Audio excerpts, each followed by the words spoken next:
दोस्तों मैंने आप लोगों को ईसीएस के ऊपर बताया था वीडियो में कि ईसीएस जो होता है और चेक बाउंस जो होता है वो लगभग सेम होता है। तो अगर मानो कि आप लोग ने कोई भी ऑनलाइन एप्लीकेशन से लोन लिया है और ईसीएस वहाँ पे एक्टिवेट है और आप लोग लगातार बाउंस करा रहे हो, तो आप लोगों के ऊपर भी जो है सेक्शन 25 के अंतर्गत जो है पेमेंट एंड सेटलमेंट के एक्ट पे आप लोगों को जो है कार्रवाई किया जा सकता है, आप लोगों के ऊपर लीगल एक्शन ले सकता है कंपनी।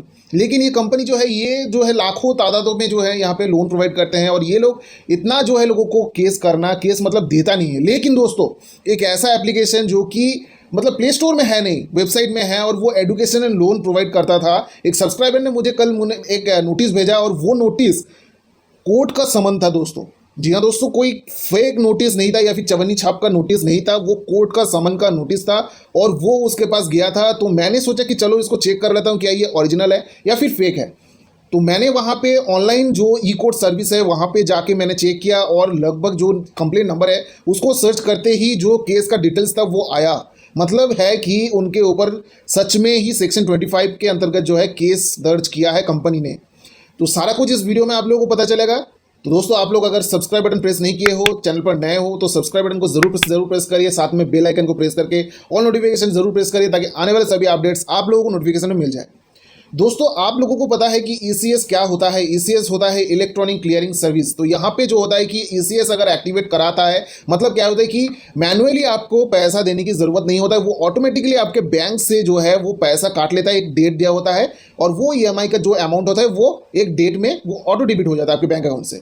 लेकिन अगर मानो कि आपके पास पैसा नहीं है, आपके बैंक अकाउंट से ईसीएस बाउंस कर रहा है, तो यहाँ पर जो है कंपनी के पास लीगल अथॉरिटीज़ होता है, चेक बाउंस की तरह ईसीएस का भी बाउंस का केस करा सकता है। तो एक सब्सक्राइबर ने एडुकेशनल लोन लिया था और वो प्ले स्टोर में अवेलेबल नहीं था, वो एक वेबसाइट से लोन लिया था जो कि 1.5 लाख के आसपास जो है लोन लिया था और वो जो है लगातार 5 महीने से रिपेमेंट नहीं कर पाया जॉब इशूज़ के वजह से।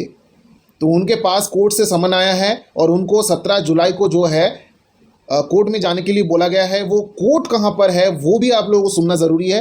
गुड़गांव के कोर्ट में जाके केस किया है। अब आप सोचो, बंदा जो है वो वेस्ट बंगाल में रहता है, आप लोग देख पा रहे हो यहाँ पे, ठीक है, स्क्रीनशॉट में आप लोग देखने को मिल जाएगा। तो बंदा रहता है वेस्ट बंगाल में और उसका केस हुआ है गुड़गांव में। तो यहाँ से वहाँ तक जाना जो है वहाँ पे पड़ेगा।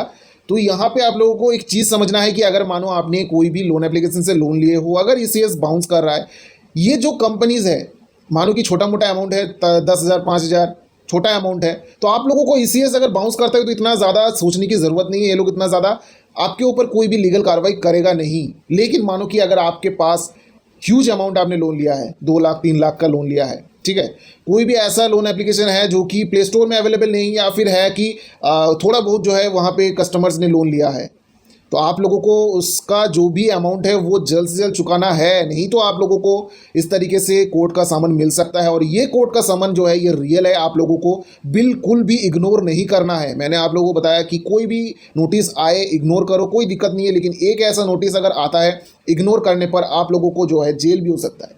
तो ये जो नोटिस है ये है कोर्ट का सामान, ओरिजिनल है, ठीक है, क्योंकि ओरिजिनल देखेगा कैसे पता चला, इसका फॉर्मेट भी ओरिजिनल है। नेक्स्ट है इसका जो ऑनलाइन ई कोर्ट में मैंने इसका कंप्लेंट नंबर में सर्च किया तो वहाँ पे जो है केस दर्ज हुआ मिला, जैसे कि आप लोग स्क्रीनशॉट में देख रहे हो। तो दोस्तों आप सभी से मैं रिक्वेस्ट करता हूँ कि अगर आप लोग लोन लिए हो, रिपेमेंट टाइमली करने नहीं पा रहे हो, आप लोग कंपनी से बात करो।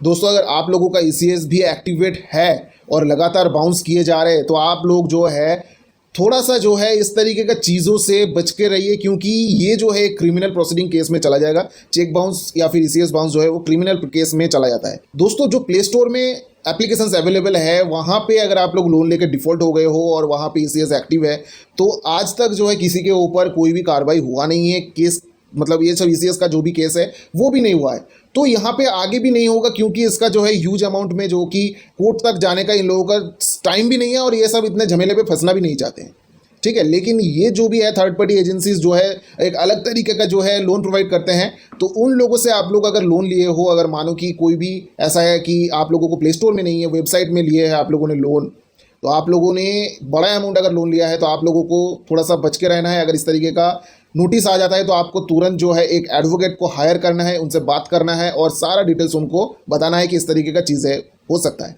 अब एक चीज़, ईसीएस बाउंस होने पर क्या क्या हो सकता है आप लोगों को ये जानना है कि ईसीएस अगर बाउंस करते हो आप लोग तो आप लोगों को 2 साल तक का जेल हो सकता है, या फिर जो भी ईसीएस का चार्जेस है उसका दुगना आप लोगों को पेमेंट करना पड़ सकता है। ठीक है, वो जज के ऊपर होता है कि किस तरीके से आप लोगों को जो है वो फैसला सुनाएगा। लेकिन आप लोगों को एक एडवोकेट हायर करना है, वो एडवोकेट जो है वो अपने तौर तरीके से आप लोगों को जेन्युइन डिफॉल्टर घोषित करेगा और उसमें भी राहत मिल सकता है। आप लोगों को थोड़ा बहुत जो है आप लोगों को पेनल्टी हो सकता है, या फिर जो है आप लोगों को एक टाइम दिया जाएगा और उसमें बोला जाएगा कि आप जो है पेमेंट कर दो कैसे भी करके। ठीक है, तो वहाँ पे सेटलमेंट का भी ऑप्शन आप लोगों को मिल सकता है। तो दोस्तों, आप लोगों को अगर इस तरीके का कोर्ट का नोटिस मिलता है या फिर समन मिलता है तो आप लोग जो इसको इग्नोर ना करें। आप लोग जो है टोटली जो है इसको सीरियसली लीजिए और आप लोग एक एडवोकेट को हायर करिए अगर आपके पास भी गया होगा तो। ठीक है, इस तरीके का नोटिस आपको देखने को मिल रहा है, सेम तरीके का नोटिस आपको देखने को मिलेगा। ठीक है, और आप लोगों को अगर मतलब ये पता नहीं चल रहा है कि ये जो है फेक है या फिर ओरिजिनल है, तो ई कोर्ट सर्विस में जाके आप लोग देखोगे कि कौन से स्टेट में कौन से जगह पे केस है, केस का नंबर वगैरह सब कुछ दिया होगा। आप वहाँ पे सर्च करके देख सकते हो, आपको सारा कुछ डिटेल्स मिल जाएगा। अगर वहाँ पे नहीं मिलता है तो फेक है, अगर मिल जाता है तो वो रियल हो गया। ठीक है दोस्तों, आई होप कि इस वीडियो के थ्रू आप लोगों को सही इन्फॉर्मेशन मिला है। अगर अच्छा लगा है तो एक लाइक जरूर कर दीजिएगा, सब्सक्राइब बटन को प्रेस करना ना भूले। तब तक के लिए चलते रहे, टेक केयर, जय हिंद, जय भारत दोस्तों।